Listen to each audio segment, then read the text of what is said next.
नाजरीन, ये इसरा सिबलानी की ज़िंदगी का एक बेहतरीन दिन था।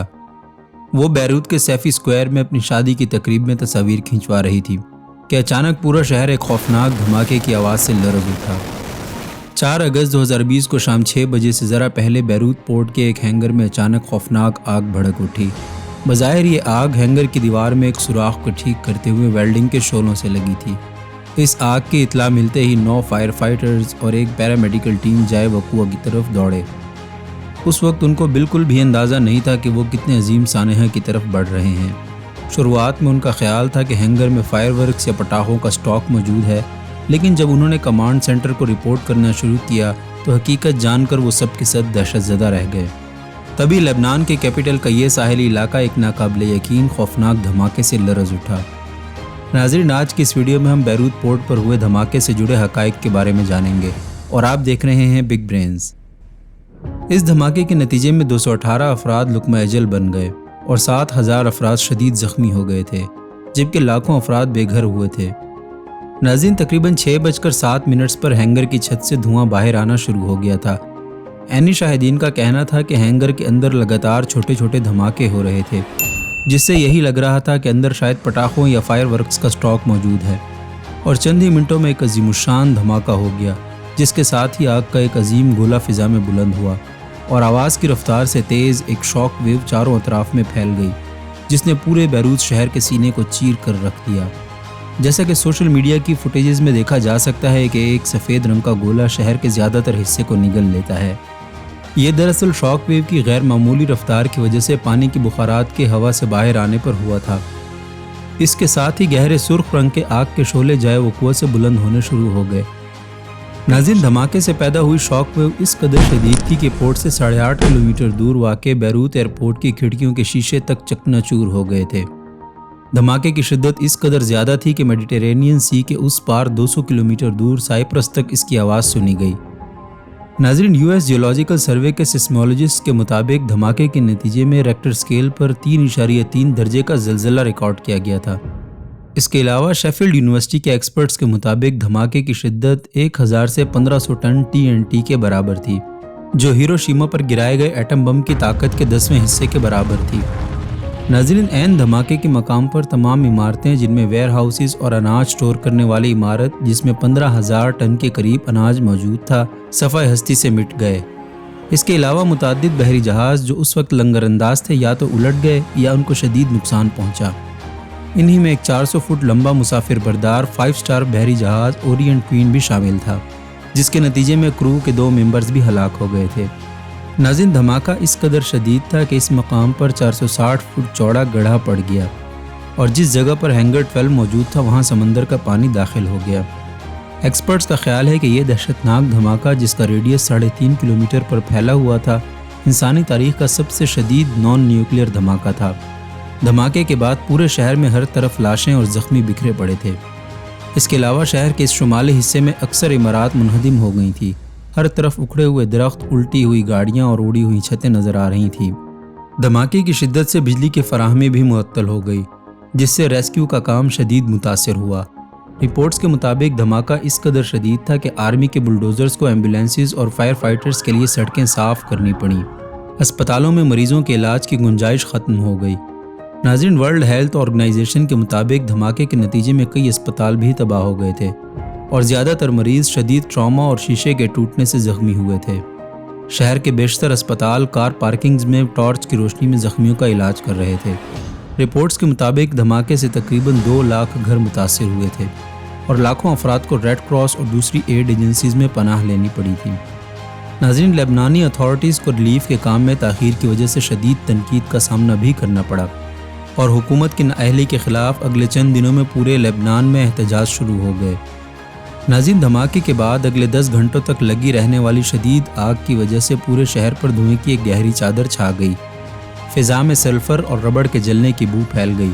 रिपोर्ट्स के मुताबिक पोर्ट के इस हैंगर में तेल का बहुत बड़ा ज़ख़ीरा, केरोसिन, हाइड्रोक्लोरिक एसिड और तकरीबन 15 टन फायरवर्क्स को स्टोर किया गया था, जो किसी भी बड़े सानहे की वजह बनने के लिए काफ़ी था।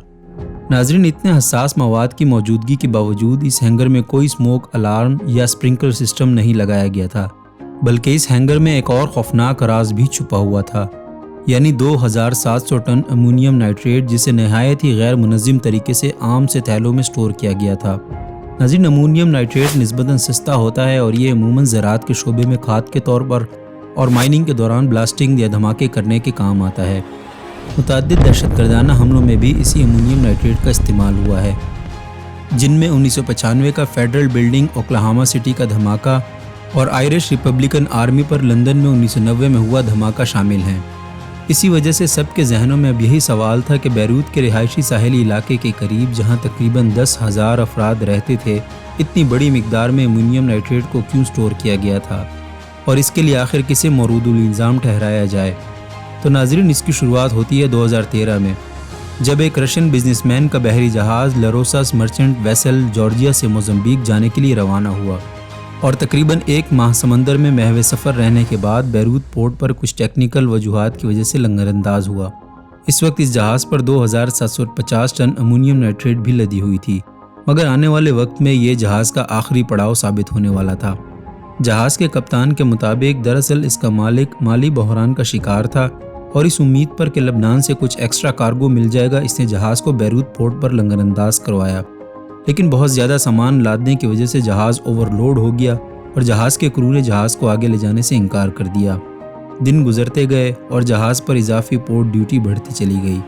جہاز کے مالک نے جہاز اور اس کے عملے کو بغیر تنخواہیں دیے اور بغیر پورٹ ڈیوٹی ادا کیے چھوڑ دیا، یہاں تک کہ 11 مہینوں تک جہاز کا 4 افراد پر مشتمل عملہ امیگریشن کے مسائل کی وجہ سے سمندر میں انتظار کرتا رہا۔ پھر 2014 میں انہیں انسانی ہمدردی کے تحت وہاں سے جانے کی اجازت ملی۔ جہاز پر موجود تمام مال ضبط کر لیا گیا اور ہینگر 12 میں منتقل کر دیا گیا، اور اس کے بعد یہ انتہائی حساس اور دھماکہ خیز مواد انتہائی غیر محفوظ طریقے سے 6 سال تک یوں ہی اس جگہ پڑا رہا۔ پورٹ اتھارٹیز کی طرف سے کئی بار حکام کو ای میلز کی گئیں، لیکن کوئی نوٹس نہ لیا گیا۔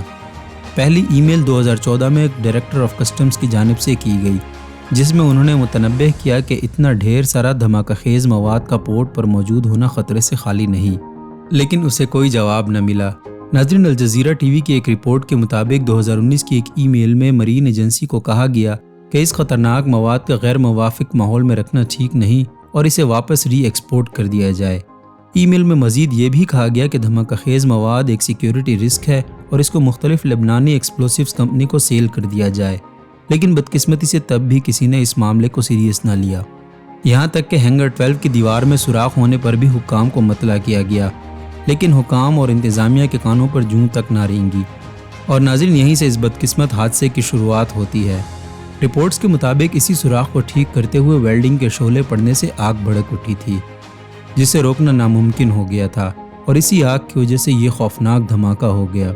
ناظرین، دھماکے کے نتیجے میں ایک اندازے کے مطابق $15 بلین کے نقصان کا تخمینہ لگایا گیا، اور دھماکے کے بعد 20 کسٹمز اور پورٹ حکام کو حراست میں لیا گیا۔ صدر مشیل نے قوم سے شفاف اور اعلیٰ سطحی تحقیقات کا وعدہ کیا، لیکن ساتھ ہی انہوں نے انٹرنیشنل کمیونٹی کے سوالات کا جواب دینے سے بھی انکار کر دیا۔ دھماکے کے اگلے 6 دنوں میں عوامی احتجاج شدت اختیار کر گیا اور حکومت کو پرتشدد احتجاج کی وجہ سے مستعفی ہونا پڑا۔ جج فادی ساون کو تحقیقاتی ٹیم کا سربراہ منتخب کیا گیا، لیکن یہ تحقیقات نہایت سست روی کا شکار رہیں اور مایوس کن ثابت ہوئیں، کیونکہ لبنانی قانون کے مطابق کوئی بھی پارلیمنٹیرین کرمنل انویسٹیگیشنز کے لیے پروسیکیوٹ نہیں کیا جا سکتا۔ یہی وجہ ہے کہ آج تک لبنان میں کرپشن اور بد انتظامی کے باوجود کوئی بھی اعلیٰ سطحی عہدیدار کے خلاف تحقیقات کو پروسیکیوٹ نہیں کیا جا سکا ہے۔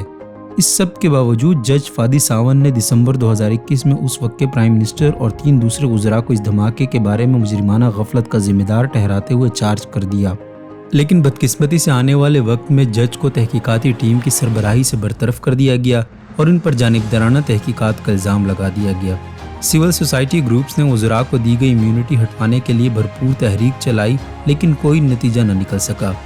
آخر مایوس ہو کر ایک Swiss based organisation Accountability Now کی جانب سے ایک امریکی عدالت میں مقدمہ درج کیا گیا۔ انہوں نے دھماکے کے متاثرین کے لیے $250 ملین کے ہرجانے اور تحقیقات کو آگے بڑھانے کا مطالبہ رکھا۔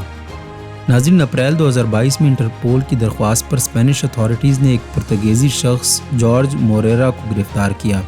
یہ وہ شخص تھا جو موزمبیق ایکسپلوسیو کمپنی کا ملازم تھا، اور کمپنی کے اسپوکس پرسن کے مطابق کیمیکل کو 2013 میں آرڈر کیا گیا تھا۔ تب سے موریرا کو تحقیقات مکمل ہونے تک اسپین چھوڑنے کی اجازت نہیں ہے۔ नाज़रीन, जहाँ तक वीडियो में वायरल होने वाली इस दुल्हन का ताल्लुक है, वो भी दरअसल पेशे से एक डॉक्टर थी और हादसे के बाद उन्होंने भी सर्वाइवर्स को मेडिकल असिस्टेंस फराहम की। इस हादसे के 1 महीने बाद वो अपनी फैमिली के साथ यूएस मुंतकिल हो गई।